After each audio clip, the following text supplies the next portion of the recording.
राम राम भाई सारे भाइयों ने।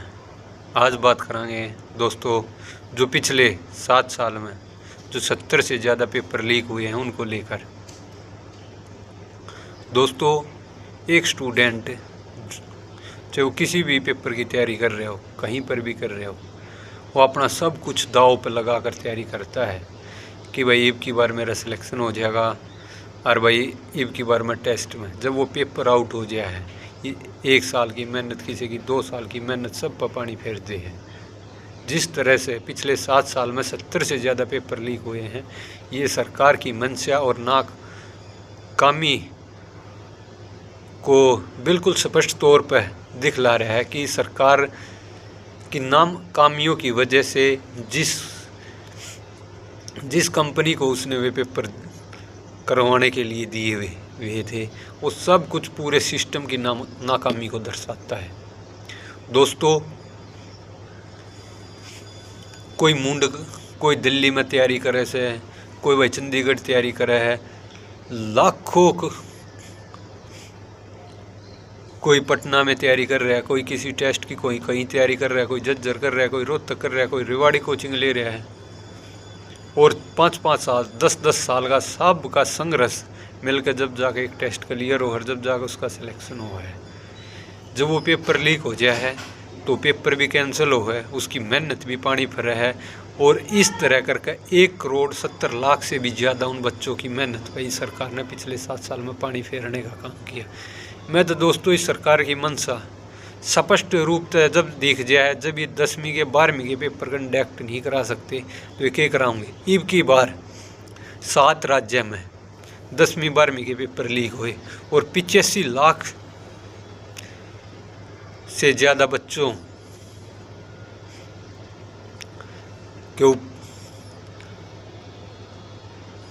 85 लाख से ज़्यादा बच्चे उस पे जो सालों भर पढ़े और उसके बाद 10वीं 12वीं का पेपर को भी आउट होने से नहीं रोक सके।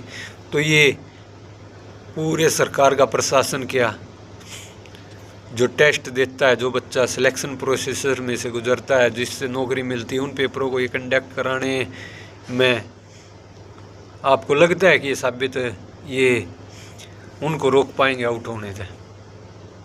बड़ी बड़ी मात्रा में रुपये इनके पास पहुंच जाते हैं। आप सभी को मालूम है कि एक पेपर कैसे आउट होता है, किस तरह का, जहाँ पर जिस सेंटर में पेपर होता है उसको खरीदा जाता है। आज हरियाणा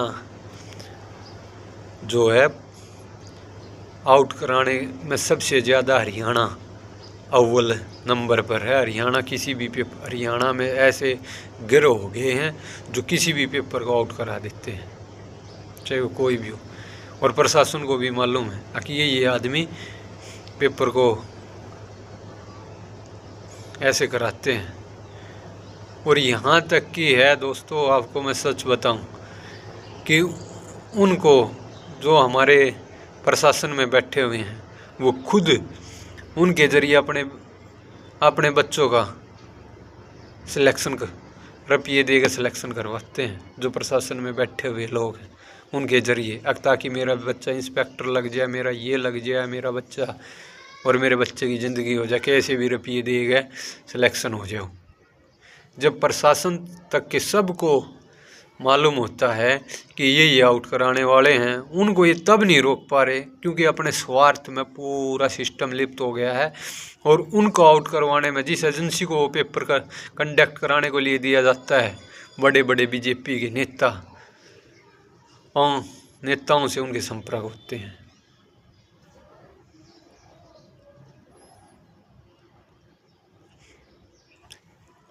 सभी को मालूम है कि इस दिशा में सरकार ठोस कदम नहीं उठा पा रही। सरकार बिल्कुल फेलियर हो चुकी है। हरियाणा के भी काफ़ी पेपर अब उसमें चले हुए हैं कोर्ट में, सीईटी के जरिए जिनका सिलेक्शन हुआ था। काफ़ी बच्चे पूछते हैं अलग अलग तरीक़ों से, एक सीईटी का रिजल्ट क्यों नहीं आ रहा है, ये नहीं आ रहा है, वो नहीं आ रहा है। कैसे आएगा, वेटिंग लिस्ट कैसे लगेगी, जब वो पूरी भर्ती प्रक्रिया ही आपके लीक होकर कोर्ट के लीक हो गई थी और वो कोर्ट में चली गई थी, उस पर संदेह उत्पन्न हो गया था। जब इतनी बड़ी मात्रा में संदेह उत्पन्न होगा तो आप भी समझते हो कि कैसे प्रशासन के लोग इसको नाकाम है, कैसे सरकार नाकाम है। और जो बच्चे मेहनत करते हैं उनकी मेहनत को देखते हुए मुझे इस प्रशासन और इस सरकार जानबूझकर जो ये ड्रामे करते हैं इस पर कहने को मजबूर होना पड़ रहा है कि उन बच्चों की तरफ देखो जो लगातार 5-5 साल 10-10 साल से संघर्ष कर रहे हैं, इस भर्ती में मेरा होगा, इस भर्ती में मेरा होगा सिलेक्शन, उनकी तरफ ध्यान नहीं जाता। इन चीज़ों पे सरकार का बिल्कुल कोई ध्यान नहीं है कि हम किसी तरह इस नकल के गिरोह को तोड़ें और इन नकल कराने वालों को, इन प्रशासन में जो उनके साथ मिलकर ऐसा काम कर रहे हैं उनको जेल में डालने की बजाय ये लोग थोड़े दिन में उन लोगों को जमानत देते हैं। एक ठोस कदम उठाए और सरकार इस पर एक कानून बनाए ताकि देश में से नकल को रोका जाए और असलियत में जो बच्चा डिजर्व करता है वो नौकरी पर जाए। जो बच्चा लगातार 10 साल से मेहनत कर रहा है उसका तो सिलेक्शन ही नहीं होता।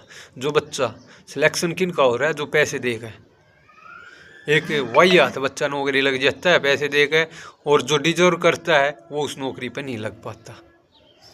और 2018 में आपने भी दोस्तों एक मामला देखा होगा, एसएससी की भर्ती किस तरह सीजीएल का पेपर लीक हुआ था एसएससी का, सभी को मालूम होगा किस तरह वो फेसबुक पे आ गया था। भाई हम तो प्रशासन तो इतना ही कमाएंगे, इस नकल को रोकें और एक सख्त कानून देश में बनाए ताकि इस गिरोह को भी तोड़ा जाए। और भाई वीडियो को भाई ज़्यादा से ज़्यादा शेयर करो और भाई आपके भाई को फॉलो करो। राम राम सारे भैया भाई, ताकि जो बच्चे मेहनत करते हैं उनको इंसाफ मिले।